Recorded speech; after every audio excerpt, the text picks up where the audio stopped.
Abdou Thiam mi fare ci machine yi mbokk yi nu ngi leen di nuyu di rafetlu seen ànd ak rajo Futur Média noonu koy defee suba su nekk ci antenne bi ñu yegsi ci seen émission penco ajjuma xam ngeen que dañuy ubbi antenne bi rek ku ci nekk wax li nga xamante ne mooy sujet ba nga tànnal seen bopp mooy dernier jour ci semaine bi ñeel émission bi ñuy def ci kaddu gi Barthélémy Ngom Abdou Thiam moo fare ci machine yi ñu leen di xaarandi ci 88 628 14 14 salaamaaleykum. waaleykum salaam wa rahmatullah. kii kan la Omar. waaw Omar Sow la. noo def. sant Maolana julli si yéen tëdd bi. jërëjëf. xanaa vraiment Barthélémy di nakarlu di métteelu fu mu yem billahi di métteelu vraiment attaque bu ñu attaqué démb si guddi RFM rajo Futur Média mooy la rajo leader du Sénégal. vraiment loolu moom ñaanu trop képp koo def wax dëgg yàlla yow bantisme la tax a jóg mais du benn boo xam ne dangaa contre état wala dangaa contre kii bi laalaw ci see wax dëgg yàlla ay RFM bi Sénégal la fi nekkalul fii kenn laalaw nekkalul fii Ousmane Sonko nekkalul fii Macky Sall sénégalais ak sénégalais RFM la fi nekkal nañu bàyyi li ñuy def laala yàq alal jaambur yi laala ci teguñu ko fenn loolu man dama koy condamné te maa ngi lance appel sama kaddu gi si rajo Futur Média képp koo xam ne am nga yéene def lu bon na nga ko teg ci suuf am na leneen loo ko mun a defee laalo mais du dem ay ki ay yàq son excellence président tous les Sénégalais Macky Sall dañ koo fal pour juróomi at nañ ko bàyyi mu liggéey bis bu jeexalee laale képp ku bëgg a prétendre réew mi da nga di déposer sa candidature au niveau du conseil constitutionnel nga dugg si àll bi battre campagne soo gagné nga jël réew mi laalaw loolu lañ xam si démocratie mais démocratie koo xam ne dañ koo fal gars yi ñu ne par la force la dina si jógee wala dina si def la ko ñëpp gis nañ liggéey bu fi nekk actuellement si biir Sénégal xoolal BRT bi laalaw xoolal di boutique yi yàq laalaw Barthélémy loolu fan lañ jëm laalaw Barthélémy mais koo xam ne dafa leb otom si banque nga dem nga taal oto boobu loolu kay yëpp nekk si biir oto bi lépp a tàkk loolu kooku fan la loo ko mën a justifier Barthélémy dañu wax métti na man maa métti na trop nañu dalalaat xel yi rek te xam ne Sénégal ñun ñëpp ko bokk la xalif général nañ jël rajo yi wax bu ay porte parole du ay xalif général en personne nañ jël rajo yi wax la église nañ jël rajo yi wax askan wi tu sais Barthélémy lii moom ñaaw ci kanam ñaaw laa la maa ngi la gërëm ba sant le ñaan vraiment son professeur Moussa Baldé ak vraiment le maire de Koungheul jërëjëf bu mu def fii si biir Koungheul yàlla defal leen jàmm amiin jërëjëf Omar Sow 88 628 14 14 Abdou am na keneen salaamaaleykum. waaleykum salaam Barthélémy na nga def. ñu ngi fi. maa ngi nuyu waa Sénégal yëpp. di ñaan réew mi yal na fi yàlla def jàmm. amiin. fitina bi yal na ko yàlla fay ak jàmm. amiin. na Sénégal yëpp ñuy ñaan képp kuy imam tey. jumaa ji nga jullee na nga fa def ñaan. nañu woote ci jàmm. yàlla nee na ci alquran nañu moytu fitna boo xamante ne bi bu ñëwee du yem ci bopp ñu ko taal. te ku nekk nag kuy sénégalais na nga jiital Sénégal ci sa bopp. Sénégal jaral la sa alal Sénégal jaral la sa lu ne. bu ko defee ku nekk jot ak xam gis nga démocratie dafa baax. tooñ dafa baaxut xeebaate dafa baaxut. yàlla nag moo tiim ñëpp. mënoon naa xëy alak ñëpp. waaye dëgg nag wa qulil xaqu la yàlla wax. fa man shaa fal yumin wa man shaa fal yakfur. képp ku jóg di wax na ne dëgg mënta jóge lu dul ci yàlla te masalan na nga wax dëgg. kon bu fekkee Sénégal demee na nii ñun ñu dëkk fi nii amuñu fit amuñu alal amuñu lenn ñu am jàmm ñun. ba ñëpp ba ñëpp nawee ñu ko. waaw ñu am jàmm ndax Sénégal bu tàngee ba tàng yàlla seere na ko dinañ ko rëccu. kon képp ku yor sa doom muy ku mu mën a doon nang ko yar ndax tey bu ñu taalee suñu réew ñu amuñ fuñ koy jooytu de. waaw amuñu fenn fuñ koy jooytu. amuñu fenn fu ñu jëm te nañuy respecté suñuy kilifa diine suñuy kilifa aduna ñoom suñu kilifa diine tam ak suñu kilifa aduna ñoo xam ne amuñu lu dul ñun. ñëpp delluwaat te lii yëpp nag yàgg nañ koo wax. gis nga tooñ dafa baaxul te xam nga daara yi dañ leen yàgg not di leen tuutal di leen toroxal di leen te loolu dafa baaxul. d'accord ñee wax nag waa daara yi ñoom itam nañu dellu ñaanal Sénégal. maa ngi ñaan yàlla ci kattanam ci mbaaxam ci barke aljuma ci leeru yonent bi alayhi salaatu wassalaam. lii jóg ci barke kullama awqadu naaran lil harbi adfaaha Allah fitina bi yal na ko yàlla fay. amiin ñi ci kaw ñu waaru ñeneen waaru ndax lii yor Sénégal kat ci côté bu nekk nag laa wax. côté bu nekk. nañu doon li ñaan kon nag waaw nañu mais nag nañu toogaat bu ko defee ñun ñëpp rek muy yéen journaliste yi. muy ñi nekk ci télé bi ñu nekk ci rajo bi ñëpp nañu respecté ku nekk ñu jox ko cërëm. ku nekk di wax jàmm ak lu indi jàmm ci barke yonent bi sallallahu alayhi wa sallam man daal maa ngi wax ñëpp daal. nañ deltu ginnaaw waajur yi nañu waar seen doom yi ku fi sa doom dee. yaa koy ñàkk de. moom kay. te fekk nag jaru ko jërëjëf. wax ju jarul dara taal fi yàq fi ay station yàq fi ay matériel yàq ay nangam wallahi jaru ko. dana yàlla def jàmm ci réew mi. amiin jërëjëf. wasalaamaaleykum. jërëjëf wax na ko waajur yi nañu waxaat ak njaboot gi ndaxte ñiy génn ci mbedd mi ay xale lañu boo ko xayma ay fukki at ak juróom-ñett te ñooñee ñëpp am ci kër la ñuy jóge donc baax na également njaboot gi waajur yi wax ak njaboot yi ndaxte lii moom doy na waar métti na trop toroxal nit koo xamante ni xëy na sax yoonam newul ca la tax ngay manifester loolu ñaaw na salaamaaleykum. maaleykum salaam. kooku. waaw. waaw réseau bi xaw la leer noonu de nga xaw a yëkkati baat bi xëy na mu tane. waaw cadre universel la. waaw acca ñu ngi lay déglu. waaw ñu ngi leen di ziar. ñu ngi delloo siyaar waaw. di wax ni rek xanaa analyse yi ñu daan def ci ginnaaw rek woo naa la ci man 2 fois. lu may mujjee woote parce que léegi ma 8 mois parce que dugatuma woon ci rajo bi sax. mais analyse bi ma daan nekk. moom laay continuer rek. dama bëgg nga may ma def benn analyse tëjee ko ak benn anecdote. genre jàngale na. waaw bi yëkkatil baat bi tuuti parce qu'on a du mal dañoo xaw a am jafe-jafe pour dégg la bu baax. waaw maa ngi lay dégg allo. waaw acca. man dama bëgg nga may ma continuer ci analyse bi ma daan nekk tëjee ko ak benn anecdote. waaw acca aywa. waaw xam nga dama daan wax ni Sénégal raay la terrain la boo xam ne dafa wàcc raay bi. dafa déraillé wàcc raay bi dem ca Mboy ga. terrain bi nag ñëpp a ngi ci. élèves yaa ngi ci ak seen yi ak étudiants yi ànd ak village Ndiogu Diène boroom en classe. yore seen i diplôme ñi di yéetu seen i diplôme. terrain bi ñi feebare ngi ci boroom bonne santé ànd ak awa mbay ñi war a faju ji ak ñi hôpital yi ñëpp di xaar nekk ci terrain bi. terrain bi wàllu marché ngi ci. ànd ak kañ koy àndal seen mbokk Seydou Nourou Ba. waaw léegi pour gàttal su ko defee ñu may ñeneen ñi ñu dugg nañ jàpp ne rek train bi ñëpp a ngi ci. train bi ñëpp a ngi ci. voilà ñu comme ça mu xaw a gaaw. maanaam waaw station yi ñuy taal ak yi xew ci dëkk bi ñëpp gis nañ ko.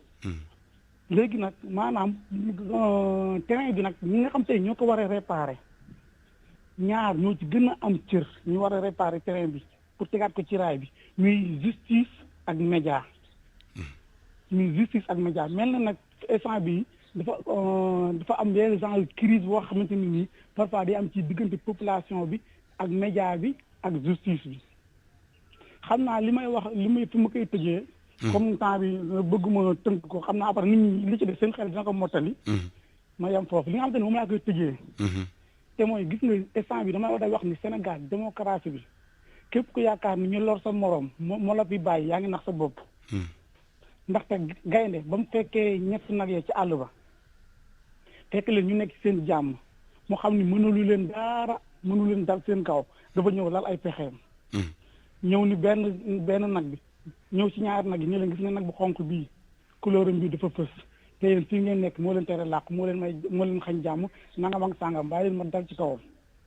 nag yi ak seen gàtt xel ñu yaakaar ni dal ci kaw nag boobu moom mooy seen jàmm ñu bàyyi ko mu faagaagal nag boobu. gaynde ga xëy ñëwaat fekkaat fi ñaari nag yi xam na ni mënulu leen dara parce que ñoom ñaar rek ñuy kenn. waaw d'accord mu ñëw ni leen. mu ñëw ni benn nag bi léegi da ngay bàyyi sa mbokk mi ma faagaagal ko ndax moom. instant bi àll bi ni mu naatee nii garab geeg ndox yi boo leen ko bokkee yéen ñaar sooy bàyyi ma faagaagal ko yow kese nga def fi di nga gën a nekk ci sa jàmm. ndox meeg yëpp gën a bëri ci yow. mu ne ko waaw bu mu ko faagaagalee ca suba ga ba mu ñëwee. waaw fekk fa benn nag bi kese xam nga lu négocier. maanaam Sénégal instant bi justice bi tegu ci yoon. média bi tegu ci yoon voilà comprendre nañu wax ji comprendre nañu wax ji sëñ bi. xam naa aussi day yàgg comme ça ñu bàyyi jox ñeneen wax ji day yàgg nañuy gàttal yaakaar naa ne comme antenne bi xat na xataay boo xamante ni ñëppay bëgg a yegg si te waxtu bi toll noonu ñuy gàttal rek su ko defee ñu may ñeneen ñi salaamaaleykum. waaleykum salaam Barthélémy. waaw. Modou Gueye la Kër Moussa. Modou waaw noo def. maa ngi lay jaare Génération Futurs Médias. waaw di la kontaane bu baax a baax. jërëjëf Modou. waaw di kontaane groupe Futurs Médias tamit di leen wax ni àdduna amul solo. damay comme ñun tey vendredi la moo tax ma woote. xëy na ñun ku laal sunu yëf mun nañ dal sa kaw mais jaru ko comme kilifa yi démb déglu nañ leen. jàmm la ñuy woote si réew. mais nag kenn ku ne xam ne bu fekkee ne boo meree yàqal doomu aadama bi mooy sa xalaat.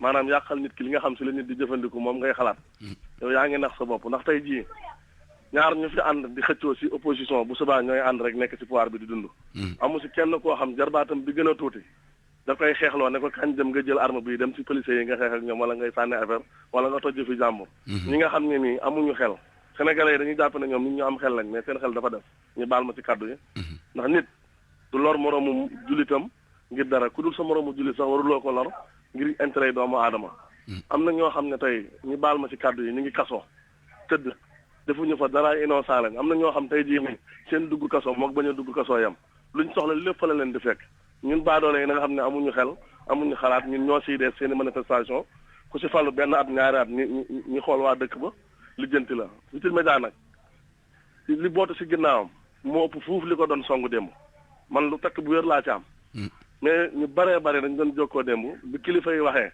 lañ bàyyi mais jàmm fu ñu ko xëcc rek Futurs Médias moo si jiitu mais bañ toogee ba léegi juróom-ñetti at jàpp juróom-ñeent nga ni nit ki daa far muy liggéey professionnalisme yemalewul ma Demba yemalewul ma Sàmba moom ñëpp la yemale maanaam yéen ñëpp ngeen yemale ku ko waxal te yàlla tax du xam nga béyu feebar wude lu wax si béyu feebar dañ naan der bi la soxla mais ñun soxla wuñ der liñ gis la ñuy wax ñeneen i nit ñoo koy wax di gërëm ci rajo bi di wax li nga xam moom lañ gis RFM ñaaxaanaay lay tëddee moom lay liggéeyee ku mu invité nga yaakaar ne kooku la gën a contre kon nag ku fa ñëw di yàq tey mënoon ngaa yee fitna bu ñu jàpp ne ñooñu seen ginnaaw noonu ñoom rek ñoo xam ñu topp seen ginnaaw Futurs Médias mi ngeeg loo xam ne nii si ginnaaw doomu aadama yi loo xam bu wàccoon tey réew mi leneen mën na fee xew mais nag ñu dañoo am ay kilifa yoo xam ñoom la ñuy déglu ñoom bu ñu waxee day mel ni ñun ñoo wax moo tax ñu teg suñu affaire mais tey ji am na ñoo xam démb dañ ñëwoon si guddi gi ñuy bëtt ñëw waaye bëgg ñu jàmmaarloog yow ñoom it seen bakkan jalal na leen ko Futurs Médias jalal na leen ñàkk seen bakkan loolu jaru ñu koy nañ bàyyi lépp ndegam ñu egsi na fii daal ñu sant yàlla mais nañ sant xam ne yàlla tamit jëfi jàmbur la ñu laal ñun groupe Futurs Médias suñu xol la nekk dañ ko gëm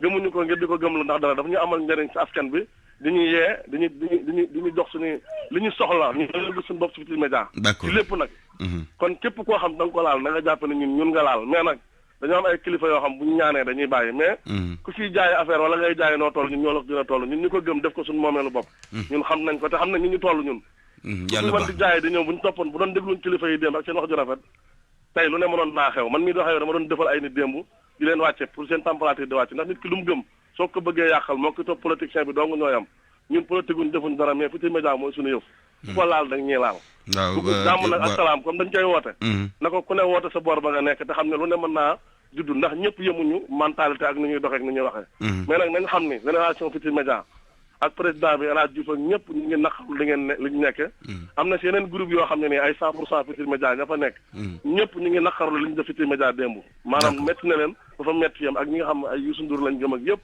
ndax nag ñun Futurs Médias mooy suñu yëf jërëjëf ku ko laal ñun nga laal ñu ngi jégalu baax a baax ci jërëjëf Modou comprendre nañu fi muy waxee Modou Gueye ñu ngi koy gërëm waaye yooyu yëpp daal mën na ñàkk ndegam daal sant yàlla la ñuy wax ba nga xamante ni amul kenn ku ci gaañu yàq matériel la rek te matériel bi nit moo ko liggéey donc nañ ko sante yàlla donc ñu xool rek nan la ñuy def ba lii bañatee am ndax rajo bi rajo askan wi la sénégalais yi yëpp a ko moom li ñuy liggéey fii pour fexe dara bañ a ump nit ñi la salaamaaleykum. waaleykum salaam. waaw kooku. Barthélémy maa ngi lay woowee Gabon Libreville. Gabon Libreville yow la. oui man la Ousmane Faye. Ousmane na ngeen def Faye. ñu ngi fi rek jàmm rek. jàmm rek kay. dama am lu ma bëggoon santi ay kaddu di wax sénégalais di leen masawu d'abord par rapport ak événement bi xew démb. di wax sénégalais yi dañu war a sant yàlla par rapport ak li xew. li xew indicatif la par rapport ak liy raam parce que ça fait très longtemps. affaire bi mu ngi dox. démocratie bi nekkul nguur gi moo xañ nit ñi démocratie actuellement benn groupe nit ñoo xañ nit ñi wax. journaliste sax léegi balaa muy joxe opinion am day naan bu leen neexee ngeen saaga ma. est-ce que loolu c'est normal. dëkk boo xamante ne boroom xam-xam sax buy wax léegi day naan xam naa après dinañ ma saaga. mais pourquoi parce que li ngay wax arrangé wul benn nit. et il faut que en ce moment bi ñu nekk nii affaire boobu jeex. te affaire boobu nag ñu teel ko yëkkati ba jeexal ko tey instant bii nii ak prix bu munti jar na ko te ndaxte mooy yëkkatiwaat Sénégal ndax ñoo xamante ne amaguñu nguur ba pare noot askan bi noot boroom xam-xam noot journaliste yi noot ba ñëpp. te amaguñu nguur bu ñu amee nguur man xaw ma fu ñu jëm xaw ma fu ñu jëm donc yooyu noonu indicatif la boo xam ne mu ngi raam depuis 2019 xool nañ RFM génnee ay résultats ñu ne ko du fi amee ñu mujj arrêté lépp leneen ak leneen xew na fi ñu terroriser ñu noot ñu kenn du wax ku wax lu arrangé wul njiit li naa fekk nga doo nit bu jub doo nit bu baax doo patriote mais pourquoi buñ nee démocratie ñoom ñuy sàkku démocratie pour ñu mën di wax lu ñu bëgg a wax mais mar nañ may ñeneen ñi nga xam ne feneen côté bi lañ far ñu wax li ñuy wax. te fi ku nekk jugé. loolu de mooy ñuy tënk benn affaire boo xamante ne ñun sax am nañ gàcce expliquer problème bu taal dëkk bi nii Sénégal mosuñ ñàkk fayda ay vrai xeexu démocratie lañ daan xeex. ay mbir yu sérieux lañ daan xeex mais xeex bii nii buñ la laajee lan moo nekk xew seen dëkk yow rus nga ko expliquer. D'accord. mosuñu ñàkk fayda comme ça. lii affaire bu ñàkk fayda la. le concerné na assumer mosul assumer koo xamante ne yow ci sa logique mosoo respecté sa supérieur du assemblée nationale bi nga bokk du président du ay justice mais c'est le fruit moo nekk nii ndax xale yi nga xamante ne réaction yi lañ am ci moom lañ ko jëlee. waaw ci moom rek lañ ko jëlee ndax moom loolu lay jëfee. donc nit ñi nañ ci jóg. Sidi Lamine mi ñuy woo Sidi Lamine mosul nangu ñuy xooxatal ay journaliste ba ñemewuñu wax seen kàddu bu fi nekkoon tey du nangu du ànd ak ñoom jamais. keneen ki ñuy woo bu fi nekkoon du ànd ak ñoom donc nit ñi nañu ñeme dëgg nañu waxante dëgg les yeux dans les yeux ñun ñoo bokk réew mi ñoo bokk li ñu bëgg. jërëjëf nit nag dina nekk président par force amul. maa ngi sant ñëpp. jërëjëf ñuy nuyu waa Gabon yëpp ñuy déglu ci internet bi salaamaaleykum. allo salaamaaleykum kooku yegsiwul Abdou Thiam 88 628 14 14 penco antenne libre la tey ñu ubbil leen ngeen wax ci sujet yi nga xamante ni yéen a koy tànnal seen bopp salaamaaleykum. maaleykum salaam. waaw kooku. Barthélémy man Moussa El Bachir Seck laa tudd. monsieur Seck. na ngeen def Seck. ça va bien merci. sant yàlla. di njëkk wuti leen masawa. jërëjëf. metti na ñuy compatir. mais nag boo fàttalikoo mas naa la wax ni la. bu fekkee ci war a doxal yoon war a teg dëgg sàmm ko. nekk le garant de la paix de la cohésion. et le gardien de la constitution bu fekkee moo xët yoon. bi yoon xët xotteeku bu kenn xaar ci kenn muy doxal yoon. te ce qui s'est passé loolu rek la c'est très simple à expliquer. parce que am na koo xam ni citoyen sénégalais la convoqué nañ ko moo ngi dem ni dinaa wuy ji nekk ci sur la route pour dem wuy ji nga bloqué ko mujj nga ni ko doo demati jël ko yóbbu ko ni ko trouble à l'ordre public l'opinion internationale l'opinion nationale ñëpp xam ni kii mi ngi ci oto mënul troubler kii mënul marche nga ni ko da ngaa marche non autorisé da ngaa troubler ordre public mais bu fekkee yow mi nga xam ni yaa war a sàmm yoon. yow mi nga xam ni yow lañ teg yoon ci suñu say loxo lañ ko teg pour nga sàmmal ñu ko boo ko xëtee mais bu kenn defee lenn amul kenn koo xam ni mën nañ ko reprocher dara ku dul état c'est l'état qui a été sur toute la ligne de la provocation loolu moom ki génn sànq li mu wax ni dëgg dañ ko war a wax les yeux dans les yeux bu fekkee benn dëgg lañu war a wax mooy Ousmane Sonko nañ ko bàyyi mu ñibbi këram. buñ ko bàyyee mu ñibbi këram ñoo xam ni ñii kat dañoo juumoon waaye reculer nañ dëgg mën a delsi parce que am na ñoo xam ne man mii di wax ak yow man je ne sais man bokku parce que du ma soutenir Ousmane Sonko tey bu élection amoon du ma ko voté waaye dëgg moom bu fekkente ni jot na buñ ko waxul leneen luñ wax rek naa wax safaan ba wax safaan ba te élément benn baat la mooy bu dëkk bu amatul yoon ki nga xam ne moo war a sàmm yoon bu defatul yoon buñ xaar kenn muy def yoon léegi nag ci biir loolu foofu laa sax laay terminé parce que ak dal mënoo ko woote ci lu ak dëgg parce que boo nee nag nit ñi ànd ak dal nit ñi ànd ak teey dëgg daf koo war a lal dëgg moom fu mu jugee dëgg mooy yoon dëgg fu mu jugee dara mënutul des foofu na nit ñi ànd ak seen xel xam li ñuy wax te ñuy dëgg mooy benn baat mooy président Macky Sall libéré Ousmane Sonko mu ngi këram dëkk bi ànd ak dal nit ñi mën a liggéey. D'accord merci beaucoup jërëjëf monsieur Seck 88 et 628 14 14 Abdou bu amee keneen salaamaaleykum. waaleykum salaam Barthélémy. waaw na ngeen def kooku. sant man la Mokhtar Mbodj Wakam Sali américain. waaw monsieur Mbodj tey de moom daa mel ni réseau bi dafa xaw a sant seen. non du yow rek man kay de façon générale laay wax daanaka ni ñuy yegg si yëpp dañuy am problème réseau. d'accord. Barthélémy ñoo ngi nuyu ñëpp. di métti lu li dal ci kaw RFM. jërëjëf. ak li dal ci ñeneen ñëpp nga xam ne xale yi yàqal nañ leen. yàq bi du régler dara. mën nañu xeex li ñuy xeex te duñu yàq. naam nag yi lépp waxoon na leen seetaan bi dafa ëpp. président Macky Sall moom la Sénégal yi fal. ku bëgg mooy sa président ku bañ mooy sa président. mais itam dafa am lu tegu ci kawam. warul jël doole ji ñu ko jox di ko def ci kaw néew doole gi itam. parce que lan lii indi lii lépp lan la Ousmane Sonko ak Adji Sarr mais soo xoolee déroulement mbir yi da ngay xam ni il y a une main derrière dafa am ay dessous politique mënuma imaginer ndi fi ñu jaar yëpp Ousmane Sonko nekk si boppam ànd ak ñi koy gunge le préfet de Dakar moom ci boppam en personne ñoo koy xool si image yi mu leen di téye di leen bloqué fekk ni gendarmerie ñoo ngi dem fële barricade ñoom Cheikh Anta Diop pour mu bañ fa jaar et cetera ba mu neex leen ñu jël ko ñu dañ ko mot ñu ne moom bëgg si oto bi yóbbu ko gendarmerie ñoom ñoo siif tey jii lu am la responsabilité de l'État est entièrement engagée beneen bi mooy le ministre de l'Intérieur waru sa xaar ñu koy dàq dafa war a jóg parce que boo seetee li mu wax RFM en wolof découvrir ñoo xam ne dañu yor ay yet ñu jox leen ay pique bu ministère de l'éducation nationale ñuy dal ci kaw doomu aadama yi mais da ngay xam ni kii kenn waru ko jox lu ci ministère de l'Intérieur li nga naan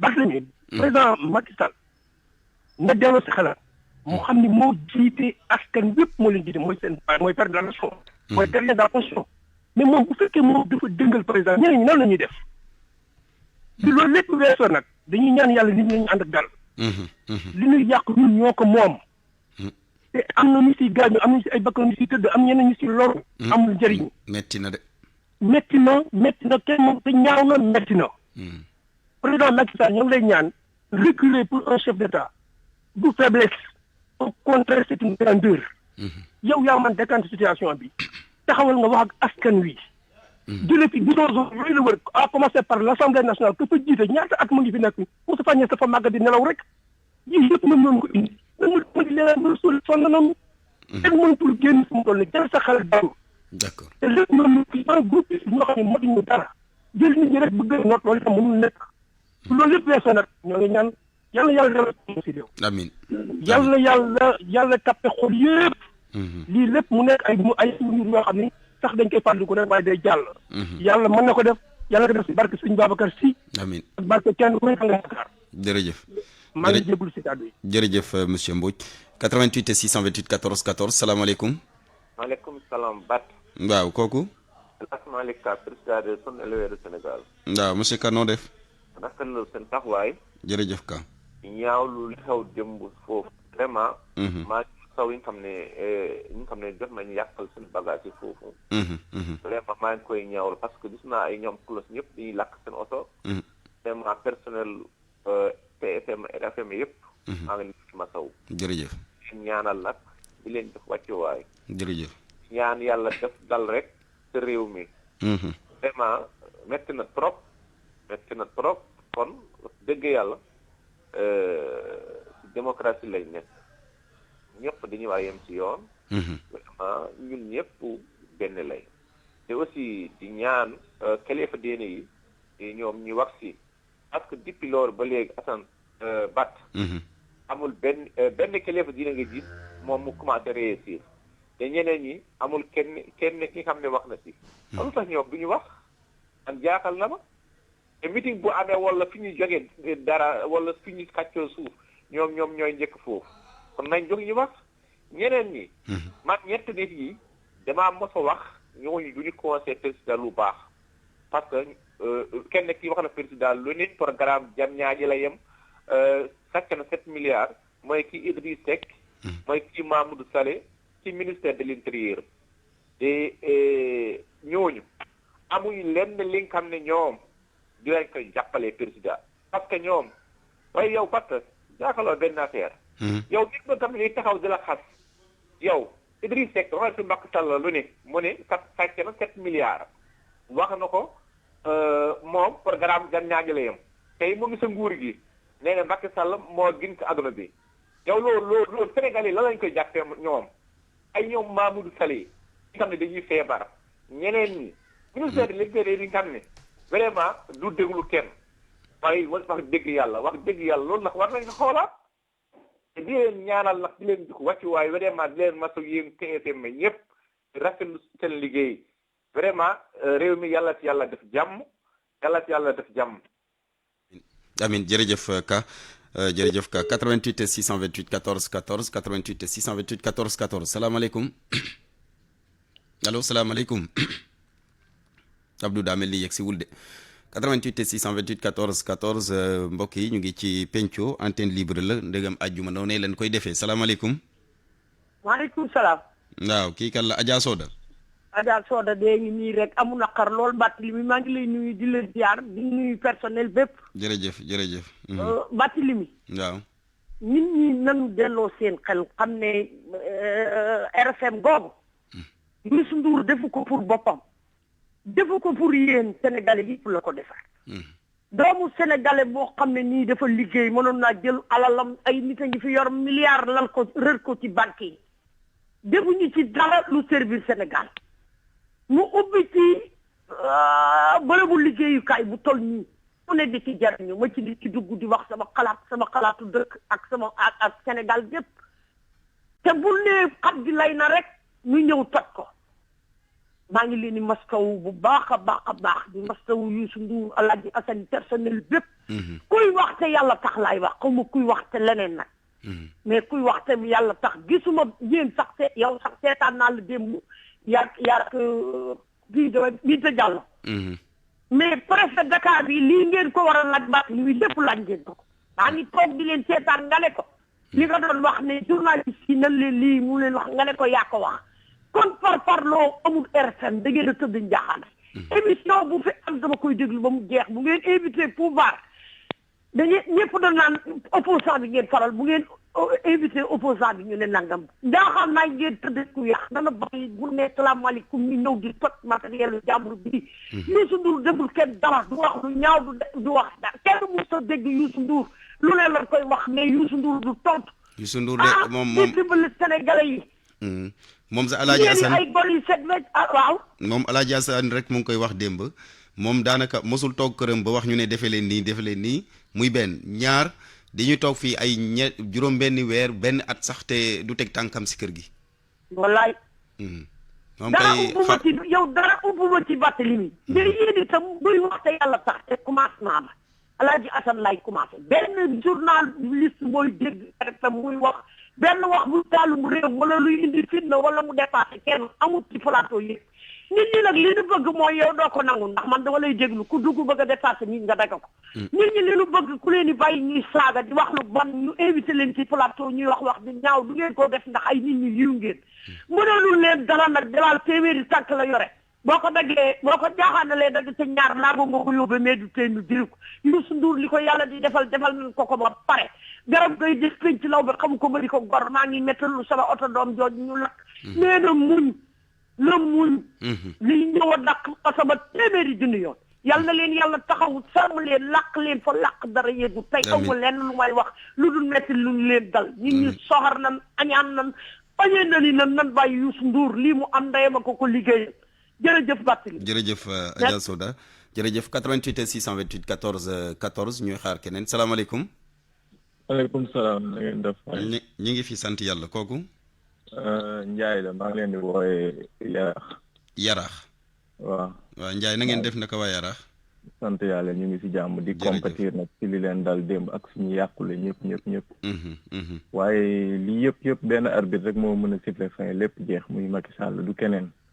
am na ñu dugg naan Serigne Seck yi ñaata Serigne ñoo def déclaration wax ñaata kilifa diine ñoo def déclaration wax kenn déggu leen. kenn déggul kii kenn déglu leen. ñoom loolu rek lañ mën def déclaration ñuy wax. mbir mi fu mu sookee bu ñuy wax waxu viol bi képp kuy sénégalais nga am xel te di njëriñoo sa xel. kuy ñuy njëriñoo seen xel nag laay wax. xam nga ni viol amul. pourquoi ñu indi affaire bi ba fii. viol amul ñi ko comploté yëpp xam nañ fi ñu far. ku ne xam nañ la xam nañ fi nga far. tey bu Macky Sall waxoon ne nañ teg lépp ci suuf comme ni mu waxee amul droit am troisième mandat ne ku foree ci côté ku ko wax ñu dàq la.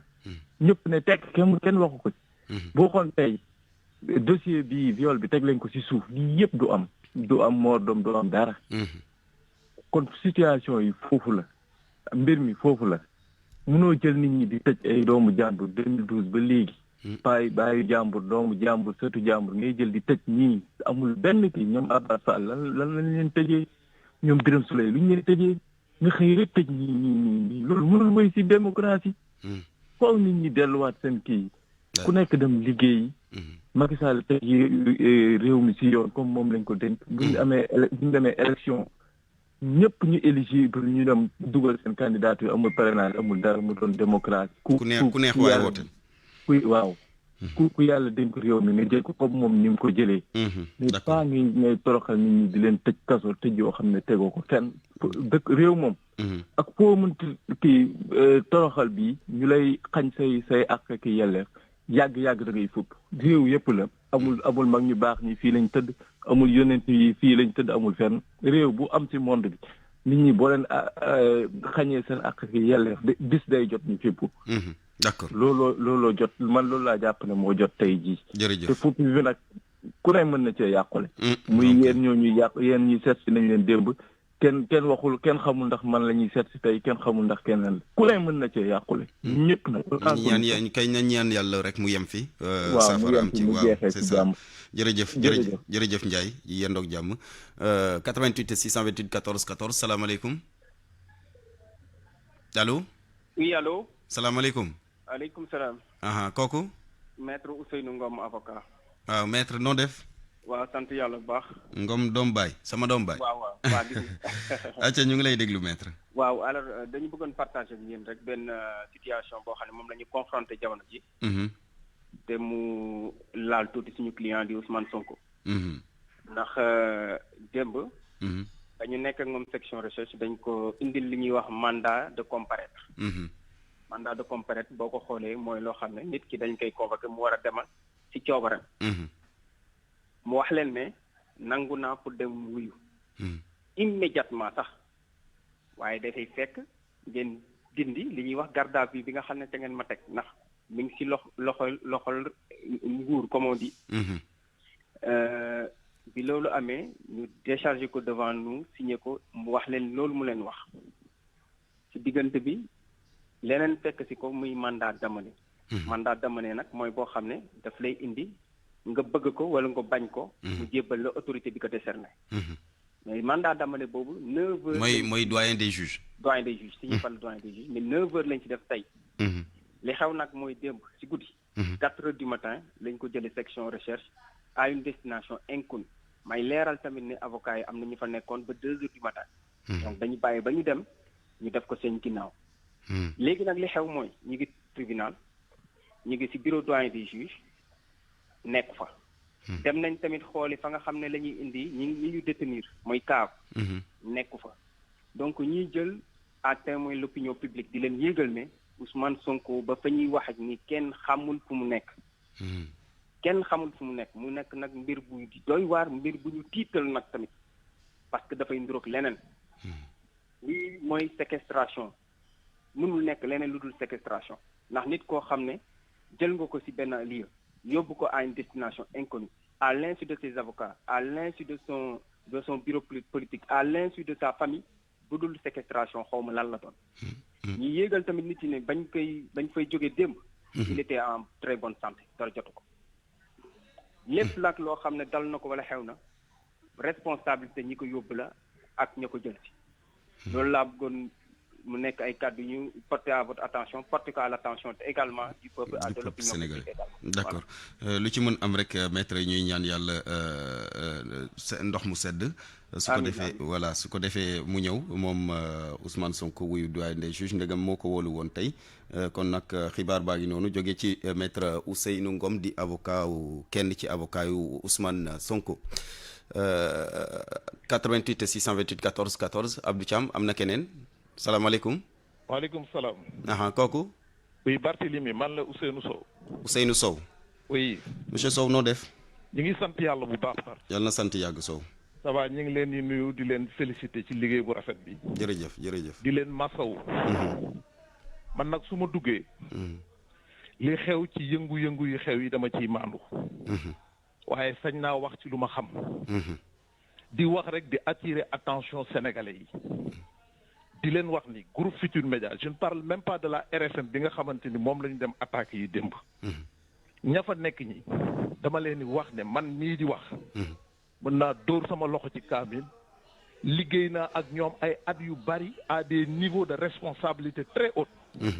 amu ci kenn rek ki nga xamante ni amoo liberté ci li ngay liggéey. di ko def avec professionnalisme et responsabilité. ka ñu jiite mu moom kër gi muy Youssou Ndour. mu liggéey ci wetam pendant des années avec des responsabilités. musuma toog musuma fekke fu mu defee lu gën a ndaw pour influencer nit ñi ci lu ñuy liggéey. bu ñu waxantee rek dëgg képp ku déglu Babacar Fall muy def émission. képp ku seetaan Babacar Fall bu demee rencontrer la plus haute autorité de ce pays muy le président Macky Sall. ku ko xool muy liggéey di nga xam ne kii lu muy def c'est avec professionnalisme. te amul benn parparloo. Makumba Bey moomu ñu taal oto ak ñeneen ñooñu ñu fa taal seen oto ay ñoom kolos ñoom ñëpp ñoo liggéey di économiser ba jënd seen oto. moomal ko seen bopp. donc dañ leen di masawu bu baax a baax di wax ne nag tooñ nañ leen. ndax nag réew lu mu jaxasoo ne nit ñi ànd ak seen sago. te xam ne lépp ci jàmm lay mujj lépp ci dëgg rek lay mujj. mais liggéeykat buy liggéey nekk ci barabam di liggéey boo ko dégloo xam ne kii di liggéey il travaille avec professionnalisme. nga dem attaqué ko yaa ngi koy tooñ. na gars yi dal li ma ci yokk nag mooy. ci dëkk bi la ñu dëkk te xam nañ lu xew. bu fekkee dafa am ñi nga xamante ni ñoo ne seen ginnaaw organiser leen ci heure boobu ak nuñ ko defee il faut qu'il fasse attention. parce que nag ci réew mi la ñu bokk te it lépp lu fi nit def boo yaakaaree ni xamuñu ko yaa ngi nax sa bopp. na nit ñi dal ñu delloo ci xel yi. xam ne waa RFM du ñu seen noon depuis RFM taxaw jusqu'à présent taxaw bu mu taxaw ci réew mi ku wax rek te yàlla tax. xam ne seen liggéey la ñuy def. muy ci këru diine yi ku xool màggal yi fépp fu ñu dem man damay ànd ak ñoom bu ñu demee ci sëriñ yi dañ leen di wàcc seen wàccuwaay jox leen seen i gëdd parce que xam nañu liggéey bu rafet la ñuy def. El Hadj Assane mosoo ko mënoo ko dégg muy wax nga ni kii li muy wax fii la ko jëmale lu dul su lii avancé loo réew mi. képp ku fay liggéey muy TFM muy RFM muy yeneen support yépp dañuy liggéey avec professionnalisme teg ko ci dëgg. te ñu si bëri ña ngi fay liggéey ñu bëri mosuñu sax gis Youssou Ndour wala buñ koy gisit amu ci kenn ku mën ne Youssou Ndour mës na ma woo ni ma boo demee ci àttan waxal nangam maandute boobu yàlla rek a tax may wax da koo am. te it di doomu réew mi liggéey sacrifié wu réaliser lu mu réaliser. ñaata nit ay liggéey foofu mais situation bi am économiquement mbas mi affecté toutes les sociétés. ñu bokk ci rare sociétés yi nga xamante ni continuer di leen fay amul dara lu manqué ba mois bii passé da leen a fay ba tegal leen seen arrière 13e mois nañu waxante dëgg am na yi nga xamante ni mënul am ci réew nit ñi di ko yàq nit ñi toog di seetaan. na autorités yi wax les droits de l'homme nañu wax parce que lii jaaruwul. képp ku fi nekk muy sëriñ muy bu fekkee dëgg rek a tax ñuy wax nañu artu. te it du ñu bàyyi nag ñu nekk seen ginnaaw. def ko foogoon ni rëcc nañu. daañu leen topp pas à pas lu mu mënti durer lu mu mënti jar daañu ko def te daañu xam ñan la parce que lii c'est organisé. ça ce n'est que ma responsabilité personnelle foofu ku nekk mi ngi fa parti bu ne am na ki nga xamante ni am na la porté na la sa xol. semaine passée am na ñi nga xam ne ñu ngi waxtaan seen bureau mais ku nekk yaa ngi fa di supporter ku la neex te amoo ci benn contrainte. na nit ñi delloo ci xel yi jamono ji jaxasoo na nañu delloo ci xel yi. xale yi dañoo xam ne ay ndaw lañu. réew mi ëllëg ñoom la appartenir ku ci nekk la ngay def jiital ses responsabilités. mais nag nga bañ a tooñ. encore une fois di masaw képp ku fa yàq sa alal. wala ñu blessé la fa. nañu delloo si xel yi te dal. parce que ñooñu ñu yàq seen alal ñoo ko moom. allahumma salli wa sallim ñu ngi leen di nuyu bu baax leen félicité encore une fois. jërëjëf Barthélémy. jërëjëf Sow jërëjëf Sow 88 628 14 14 allo. allo Barthélémy. Abdou Thiam de mu ngi may laan ci yow laay yem waxtaan gi jeex. voilà merci Barthélémy. jërëjëf kooku. Barthélémy monsieur Demba Aw yëmbal. waaw monsieur Aw na ngeen def. vraiment Barthélémy man vraiment maa ngi leen di masawu. jërëjëf Aw. parce que li xew seen kër googu metti na ñu Sénégalais yëpp. jërëjëf. parce que franchement ku xam borom kër googu fi mu jaar ba taxawal li mu taxawal noonu. royukaay la. son exemple pour les Sénégalais. Surtout les jeunes. Effectivement. Man, je connais man xam naa fu mu jaar jaaram. Il est très fatigué. Dafa sonn. Quelqu'un crée maintenant benn investissement, créer des emplois quand même. kooku dañ ko war a renforcer motiver quelle que soit les situations dans la vie. ku ci nekk nag am nga choix. surtout que sax ñi fiy liggéey yëpp ku ci nekk dafa am njaboot bu bootu sa gannaaw. te xam nga Barthélémy dafa commencer à zéro. Dafa commencer à zéro. Depuis 40 ans. 45 ans moi je connais muy ñefe je connais wallahi azim je connais fu mu jaar man xam naa ko sans faire mal à ce qui s'est passé hier au seen kër googu quand même wallahi metti na ma lool beneen bi may ñaan président Macky Sall situation bi am nii na woo justice mais na freiner situation yi Sénégalais yi mën a dem liggéey les gens sont fatigués xool actuellement depuis démb tous les magasins sont fermés. Mais l'économie Sénégal il est en terre à ça. am na magasin yu fermé woon sax ñu ubbi dajji buntu ya. Actuellement à Dakar ak fii may waxee je suis à Dakar j'habite à Yeumbeul. Je suis à Dakar mais beaucoup de magasins ils sont fermés. baaxul pour Sénégal. baaxul. xam nga wala fi dañuy naan balaa nga ne naam ne fa. balaa nga ne naam ne fa actuellement ni jàmm bu amul suñu doom yi du ñu jàngi. mais les gens ils sont même pas de soins mais donc il faut mu arrêter lii. nit balaa ngaa mën a gouverner sax fa nga am stabilité. réew li ko yor mooy jàmm ak dal. président tamit du ñëpp. maa ngi jégalu ci kàddu gi Barthélémy. Franchement je suis tellement choqué ce qui s'est passé hier benn chez vous. Je suis très choqué. Mais ñoo leen di masawu quand même. jërëjëf voilà merci. jërëjëf Aw Abdou fii la ñuy yem jeex na. waaw kon nag technicien ba nee na ma jeex na maa ngi koy gërëm Abdou Thiam gërëm mboolem ñi fi woote yëpp mbokk yi ñi toogoon di nu déglu bëggoon a yegsi ci antenne bi te antuwul nu ngi leen di bàyyi xel bu baax xëy na beneen yoon danañ ci yegsi la may wax yëpp daanaka ñi fi woote yëpp boo seetloo jàmm la ñu woote ndaxte El Hadj Assane daf koy faral di wax jàmm ci la lépp xaj donc kenn amul intérêt réew mi nekk ci situation de crise ndaxte situation de crise fu mu am.